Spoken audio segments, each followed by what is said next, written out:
Alright, in the sequel to Creepshow, this one came out in 1987, so it has some of that 80s cheese. I'm not as big as a fan of the sequel as I am as the first one. But George R. Romero didn't direct this one, but the cinematographer from the first movie came in to direct. Apparently he wrote the stories though. But the stories were based on Stephen King. They reek of Stephen King. And then George A. Romero did the dialogue for the stories. But it didn't attract as many big name actors as the first one did. And they only did 3 stories in this one. And they didn't really do the same effects, the same crossover of comic book effects like they did in the first one. In this one, they did it more animated sequences in between, and they got a host for it.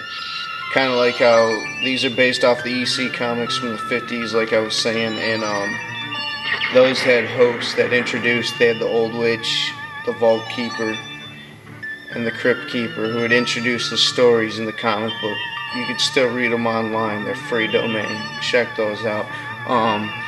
This one had the Creeper, and here's a shot of him. Joe Silver did the voice, and there was a live-action sequence of him dropping off the comic books in the morning, and that was played by Tom Savini. So Tom Savini did the effects, so the effects are there throughout the movie, but the acting and performances and stories aren't as good as the first one. Anyway, now that I introduced most of it, let's go. It moved at a decent pace, very good. Like I was saying, this one had more 80s cheese than this one compared to the one that came out. This is the first one that came out in the early 80s. The first story's Old Chief Woodhead. I don't really like this story. Actually, first off, it's the noble Indian. He shows up and he gives him the freaking turquoise memorabilia. He gives him the Indian jewels. So stereotypical. And then then obviously the 3 goons. They're total characters. Total characters. And then the guy's freaking like talking about his long hair the whole time. Like, I'm going to Hollywood, man. The guy's so into himself, he was like, you know that one movie with that one guy? Yeah, I look better than him. Shit's hilarious. And he's just like... But the 2 goons with him were like, just total improv, and they like didn't even have lines. They were like walking around the store like opening bags of Cheetos and shit. He's like, this long hair is gonna get me paid and laid in Hollywood. And they're like, give it up. Like, yeah, an Indian that's skinny as hell, long hair. It's such a story. Then the Indian in the cupboard comes to life. The Chief Indian Wiggum. In the cupboard, the freaking Chief Wiggum. His freaking death scene of like the shadow, and it shows the splatter on the wall. That is so dope. Yeah, it's pretty good kill. It's been done in another movie. I can't think of it at the moment. Movies, not really, not that way specifically. Someone might be able to mention it, but anyway, I'm gonna keep this review short. Let's move to the raft story. So yeah, they went swimming, the group of 4, and before that though, it cuts to the creeper, and he's in the castle, and it's the dope artwork. And he's feeding the lizard. It reminds you of the Tales from the Crypt cartoon show in the 90s. It's pretty dope. Oh yeah, the lizard, that's dope. When you're feeding the lizard. Alright, the so animated sequences are so dope, yeah. Goes to the Overall. raft. And this story's pretty upfront and quick. Like, they start off smoking a doobie, like, on the way there in the car. It's just such a good... It's the best one out of the 3 by far. And then, like, the good girl smokes a cigarette out of nowhere, so you're like, you know... Once they get to the raft, even though, like, all their squares would be wet, because he had him in his freaking one piece. Yeah, I didn't even think about that. What's the deal? I know. Anyway, she gets Stephen King'd on the raft.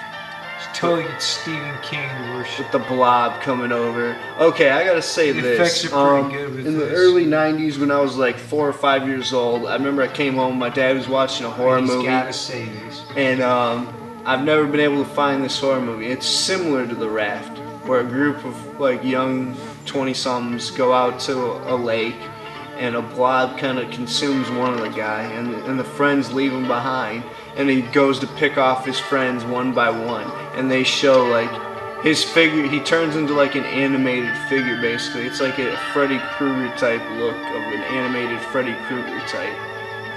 Of an animated Freddy too. And it's like 80s like style. I'll give you more details if it comes to mind, if you have any idea, if any knowledge of 80s horror movies. I've searched. It's got to be from the late 80s, anywhere from like the mid 80s, late 80s to early 90s. Anyway, final thoughts on this one. Yeah, they do a bunch. The blob like. No, I'm saying the blob like takes the guy through the one. That's pretty dope. Anyway, dope story. Move on to the last one, The Hitchhiker. The special effects are awesome with that blob though. They're making it look all raw, like they're decaying as they're eating. But anyways, next story. So it's The Hitchhiker. And Stephen King's like, I think he looks like a black guy. Just something. Yeah. Stephen King is the trucker in this. She's cheating on her husband. Yeah, everyone knows this story anyway. Like, it's kind of like a comic book story, you could say. All of them are kind of comic book stories of like monster stories kind of coming to life. I'm saying that's why they try to make them outlandish. So she's leaving her mistress. She nails the dude. He's all bloody and gory. She leaves. A hit and run. And she's a cheating wife bitch. And the hitchhiker's like stalking him on top of the car, and he won't die. And the effects are just amazing gore, and it gets so bloody, and it kind of gets kind of old and redundant because it just keeps on going and going and going. But it's like a comic book zombie type, so whatever, you buy into it, you get it, what they were going for. But he just wants a ride. And she just wants to cheat on her husband. It's that simple. It's that simple. I mean, you'll watch that last story, and then the guy gets on his '80s car phone. He just wants a ride. Oh yeah, the '80s car phone. He's like, I don't know what happened. Some guy hit this. Somebody hit this guy. That's it. We're gonna keep it brief now. The line's hilarious when the other people show up and they're like, "What happened?" And Stephen King's like, "What do you mean what happened?" I'm gonna give it overall 7.5 rafts out of 10. Happens every day. No, I'll give it a. Well, it's nothing compared to the first Creepshow. Shut up. But and watch the making of Creepshow, the Altair 4. Just uploaded it. I give it a 7 or an 8. I get a 7.5.